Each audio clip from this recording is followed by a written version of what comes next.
Hello વિદ્યાર્થી મિત્રો, સ્વાગત છે આપ સૌ વિદ્યાર્થી મિત્રોનું આપ સર્વની એક જ માત્ર યુટ્યુબ ચેનલ આરએફની મોજ એફઆની મોજ યુટ્યુબ ચેનલ પર આજે આપણે વિભાગ સી જોઈશું।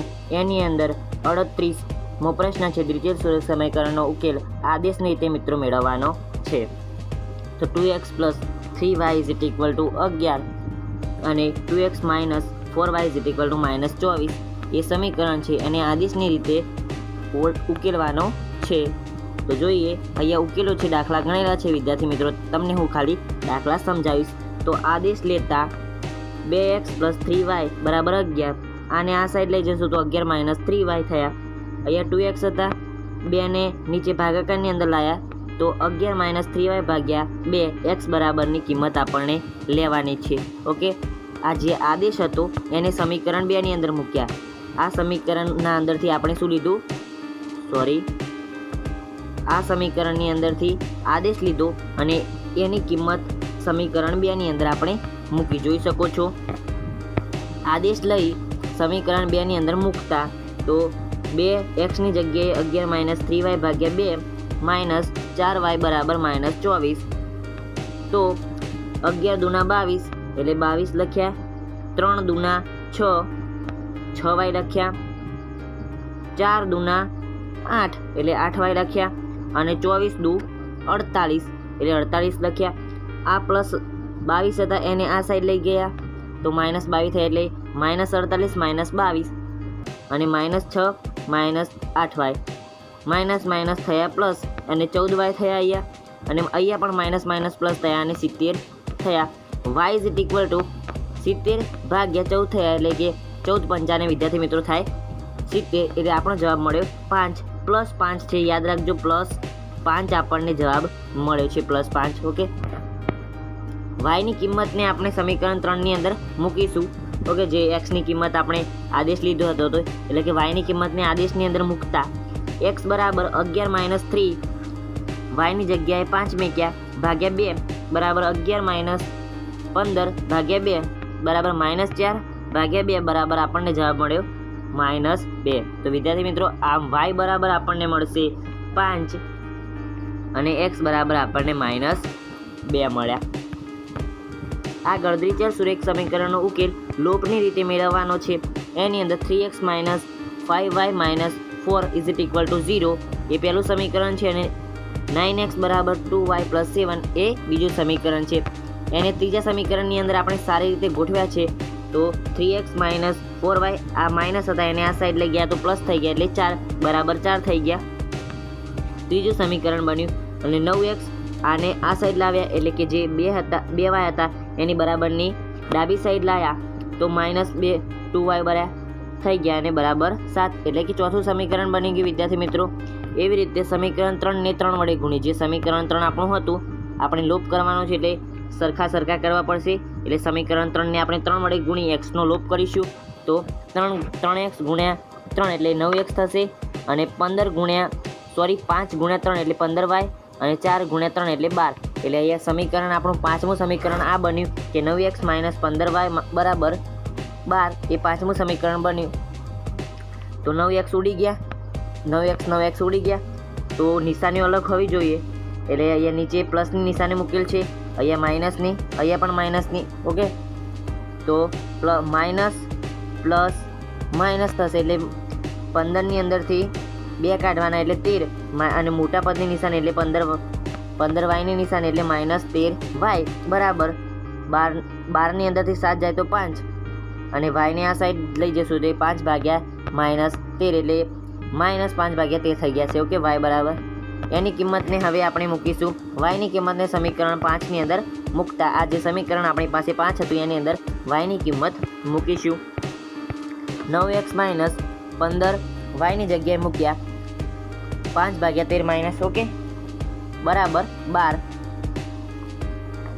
તો એક વિદ્યાર્થી મિત્રો એક ખ્યાલ રાખજો કે આ માઇનસ છે અને 12 પણ માઇનસ છે, એટલે માઇનસ અહીંયા પહેલાં પ્લસની નિશાની મૂકી દેજો એટલે નિશાની અંદર કંઈ ભૂલ ના થાય। 15 × 5 = 75 ભાગ્યા 13। ઓકે, 9x આને પ્લસ હતા એની આ સાઈડ બરાબરની જમણી સાઈડ લઈ જશું તો માઇનસ થઈ જશે, 12 - 75 ભાગ્યા 13 થશે। ઓકે, તો ચોકડી ગુણાકાર કરીશું. 12 નીચે કંઈ નહીં હોય તો 1 હશે, એટલે આમ ગુણાકાર થશે અને આમ ગુણાકાર થશે. ઓકે, તો 12 ગુણ્યા 13 થયા એટલે 156 માઇનસ 75 ભાગ્યા 13 તો બરાબર 81 ભાગ્યા 13 અને 9x આ સાઈડ છે. તો મિત્રો 9x ને આ સાઈડ લઈ જશું તો એક ધ્યાન રાખજો કે નીચે જે 13 છે એ તો એમને એમ જ રાખવાના છે. આપણે 81 ને 9 વડે ભાગવાના છે. તો 9 9 81 તો 9 ભાગ્યા 13 આપણે x બરાબર મળ્યા. તો y બરાબર આપણને મળ્યા માઇનસ 5 ભાગ્યા 13. ઓકે, એટલે કે બરાબર વચ્ચે જ મેકવાની, 5 ઉપર ને નીચે 13 આવી રીતે જ લખવાનું y બરાબર. અને x બરાબર 9 ભાગ્યા 3 એ તો તમને જોઈ જ લીધું. આગળ જોઈએ 5 વડે વિભાજ્ય પ્રથમ 40 ઘન પૂર્ણાંકોને સરવાળો શોધો. તો આપણે સમાંતર શ્રેણી બનાવવાની છે કે 7 14 21. તો એ બરાબર આપણને મળી ગયા 7 છે, ડી બરાબર પણ આપણે મળી ગયા છે 7 અને એન બરાબર આપણને 40 મળ્યા છે. તો મિત્રો એન એટલે કે છેલ્લું પદ શોધવાનું છે એન.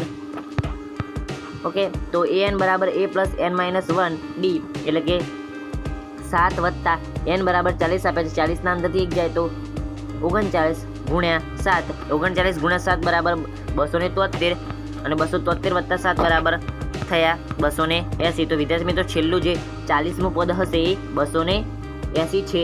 તો અહીંયા લખેલું છે કે a બરાબર 7, ડી બરાબર 7, an બરાબર l બરાબર 280 અને n બરાબર 40.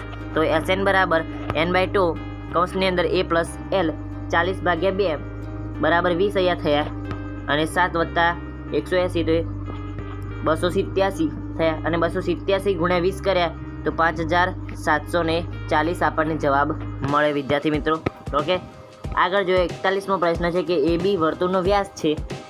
તો કે એક વર્તુળ છે આવી રીતે અને આનો વ્યાસ કહી શકીએ. આ વચ્ચે એ AB વર્તુળનો વ્યાસ છે અને વર્તુળનું કેન્દ્ર એટલે કે વર્તુળનું અહીંયા કેન્દ્ર છે અને B એટલે કે B આ સાઈડ માની લઈએ, એ આ સાઈડ માની લઈએ અને O કેન્દ્ર O માની લઈએ.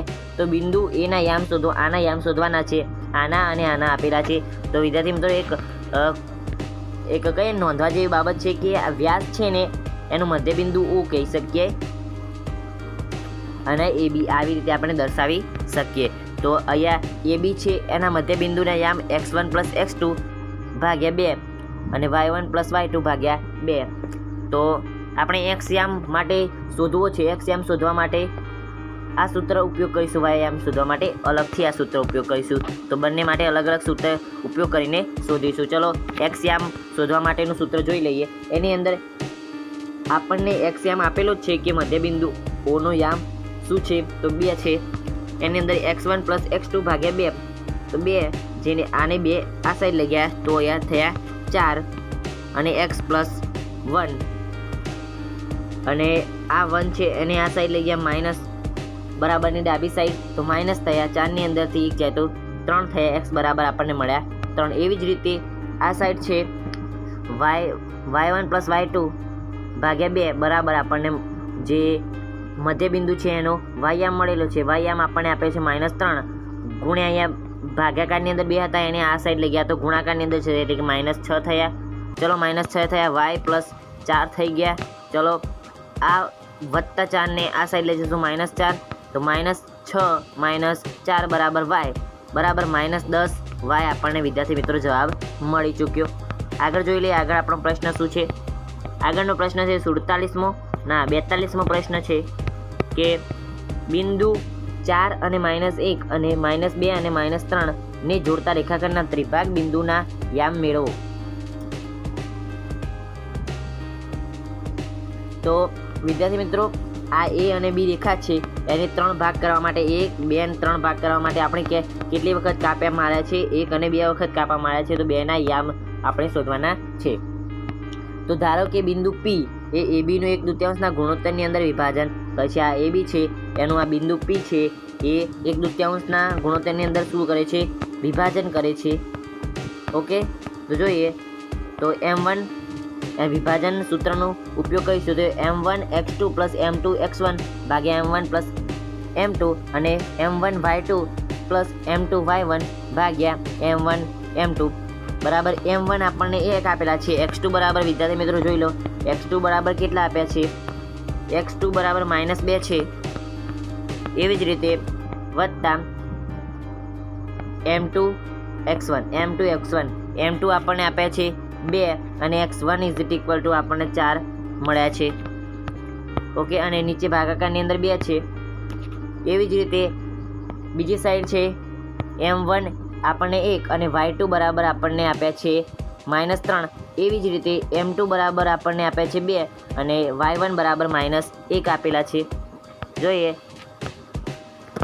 અહીંયા 1 × -2 બરાબર -2 થયા અને 2 દૂના 4 એટલે કે 8 થયા. સોરી, 4 દૂના 8. ઓકે, અને અહીંયા 1 × -3 બરાબર -3 વત્તા અને વત્તા ઓછા. ઓકે, ધ્યાન રાખજો, 2 × 2 અને માઇનસની નિશાની છે એટલે કે પ્લસ માઇનસ માઇનસ થશે. -3 - 2 બરાબર માઇનસ પ્લસ, તો -5/3. ઓકે, અને આ સાઈડ 8ની અંદરથી 2 જશે તો 6 વધશે અને મોટા પદની નિશાની એટલે 8 છે એની નિશાની આવશે એટલે વત્તાકાર થશે અને 6/3 કરીએ તો 2 જવાબ મળશે. એવી જ રીતે અહીંયા -5/3 આપણને જવાબ મળી રહ્યો. એવી જ રીતે પીબી છે એના મધ્ય બિંદુના યામ શોધવાના છે. ઓકે, જે અહીંયા જોઈ લો, આ પીબી છે 1/2 વિભાજનની અંદર 1/2 ગુણોત્તરની અંદર વિભાજન કર્યું પીએ, તો પી અને બી એના વચ્ચેનું બિંદુ છે ક્યુ, તો એના મધ્ય બિંદુના યામ શોધવાના છે. પીબીના મધ્ય બિંદુના યામ તો x1 + x2/2 y1 + y2/2. તો x1 આપણને આપ્યા છે 2 અને વત્તા x2 બરાબર -2, તો 2 વત્તા -2/2 બરાબર 2ના અંદરથી 2 જાય તો 0/2 એટલે આપણને જવાબ એક તો આપણને x યામ 0 મળી ગયો. એવી જ રીતે આગળ જોઈએ y1 + y2/2. y1 આપણને આપ્યા છે -5/3 વત્તા -3 એટલે કે માઇનસ પ્લસ માઇનસ, તો 5 તરી. ઓકે, છેદ સરખા કરવાના છે ને તો ચોકડી ગુણાકાર કર્યો 3ના નીચે કંઈ ના હોય તો શું હોય, 1 હશે એટલે ચોકડી ગુણાકાર કરવાનો. આમ તો 3 તરી 9 એટલે કે -5, નીચે છેદની અંદર 3 છે -9 અને એના નીચે 2 છે. ઓકે, તો માઇનસ પ્લસ થયા. 9 ને 5 14/3 અને એના ભાગ્યા 2 છે એટલે કે 14ના ભાગાકારની અંદર 2 લેવાના છે, તો 2 × 14, તો 7/3 વિદ્યાર્થી મિત્રો આપણને જવાબ મળશે. આ 3 તો એમના એમ જ રહેશે. વિદ્યાર્થી મિત્રો ખ્યાલ રાખજો કે જેવી રીતે આવી રીતે 3 આવે ને તો એમના એમ જ રાખવાના છે. આપણને ઉપરની સંખ્યાની અંદર જ ગુણાકાર કરવાનો છે અથવા તો ભાગાકાર કરવાનો. ઓકે, 45નો પ્રશ્ન છે. આ હતો કયો પ્રશ્ન હતો? આર્યો 42મો પ્રશ્ન હતો. ચલો 43મો પ્રશ્ન વિદ્યાર્થી મિત્રો પહેલાં આપણે જોઈ લઈએ, પછી 43મા પ્રશ્નનો ડાયરેક્ટ જવાબ આપેલો છે. એની અંદર જોઈએ ને તો પ્રમેય છે.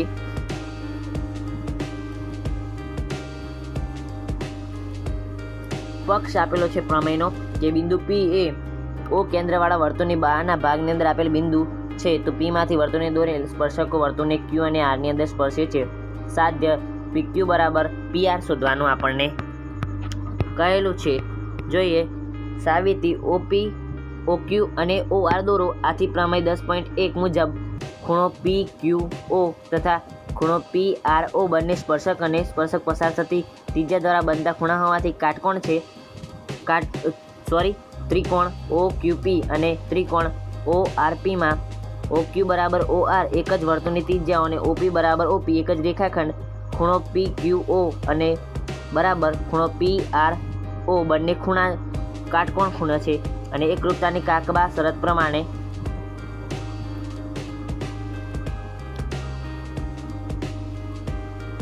ત્રિકોણ OQP એકરૂપ છે. ત્રિકોણ ORP બરાબર PQ બરાબર PR. 41 ત્રિજ્યાવાળા મોટા વર્તુળની જીવા AB એ 40 ત્રિજ્યાવાળા નાના વર્તુળનો સ્પર્શક છે. તો જોઈએ માટે ત્રિકોણ PMBમાં ખૂણો M બરાબર કાટકોણ છે. કાટકોણ બરાબર PMBમાં જોઈએ તો PB² બરાબર PM² પ્લસ MB² બરાબર MB² બરાબર PB² માઇનસ PM² બરાબર 41નો વર્ગ માઇનસ 40નો વર્ગ બરાબર 1641 માઇનસ 1600 બરાબર 81 MB બરાબર 9 અને જીવાની એબીની લંબાઈ બરાબર 2 MB બરાબર 2 ગુણ્યા 9. ઓકે, તો 18 થશે. તો આવી રીતે આગળ જોઈ લઈએ. આગળનો પ્રશ્ન 45મો પ્રશ્ન હતો, એ જોઈ લઈએ વિદ્યાર્થી મિત્રો. 45મા પ્રશ્નને આપણે ઝડપથી પૂરો કરીશું. નીચેનું કોષ્ટક એક વર્ષ દરમિયાન એક દવાખાનાના અંદર દાખલ થયેલ દર્દીઓના ઉંમરની દર્શાવે છે. તો ઉંમરનો વર્ગ આપેલો છે કે 5 થી 15, 15 થી 25, 25 થી 35, 35 થી 45, 45 થી 55 અને 55 થી 65. આવૃત્તિની અંદર 6, 11, 21, 23, 14, 5. આગળ જોઈએ. L બરાબર 35, F1 બરાબર 23, F2 બરાબર 14, F0 બરાબર 21 અને H બરાબર 10 છે.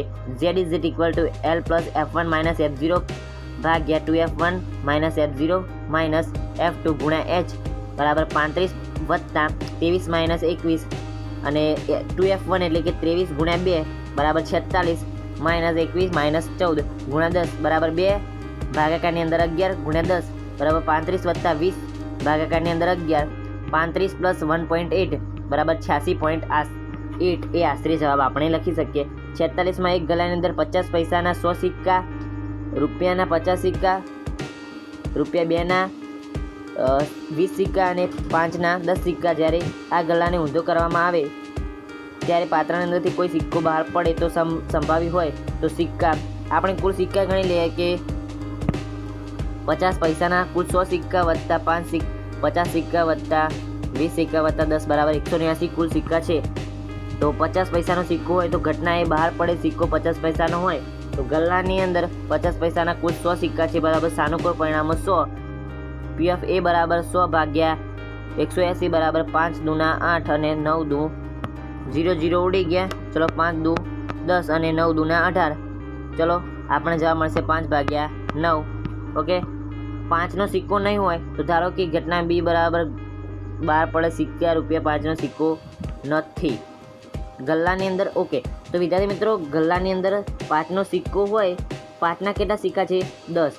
તો આપણે કુલ પરિણામ માઇનસ 5ના સિક્કા કરીએ એટલે 5ના સિક્કો નહીં હોય એની સંભાવના આપણને મળી જશે. તો 180 માઇનસ 170 બરાબર 10 એ 5નો સિક્કો હોય એની સંભાવના છે. તો આપણને નહીં હોય તો બરાબર આપણને જવાબ મળશે કે PB બરાબર 170 ભાગ્યા 180 બરાબર 17 ભાગ્યા 18. ઓકે, આગળ રૂપિયા 1નો સિક્કો હોય તેની સંભાવના જોઈએ ને તો સાનુકૂળ પરિણામો 50 છે અને PB બરાબર 50 ભાગ્યા 180 બરાબર 5 ભાગ્યા 18 વિદ્યાર્થી મિત્રો જવાબ આવશે. તો વિદ્યાર્થી મિત્રો આ હતું વિભાગ C નું સોલ્યુશન. કયા વિભાગનું? વિભાગ C એનું સંપૂર્ણ સોલ્યુશન વિદ્યાર્થી મિત્રો સમાપ્ત કરીએ છીએ. આના પછી વિભાગ D નું સોલ્યુશન કરીશું. PDF તમે ફ્રીની અંદર મેળવી શકો છો આપણા WhatsApp ગ્રુપ અને ટેલિગ્રામ ગ્રુપના અંદરથી લિંક ઇન ડિસ્ક્રિપ્શન, ત્યાંથી તમે ફ્રીની અંદર PDF મેળવી શકો છો.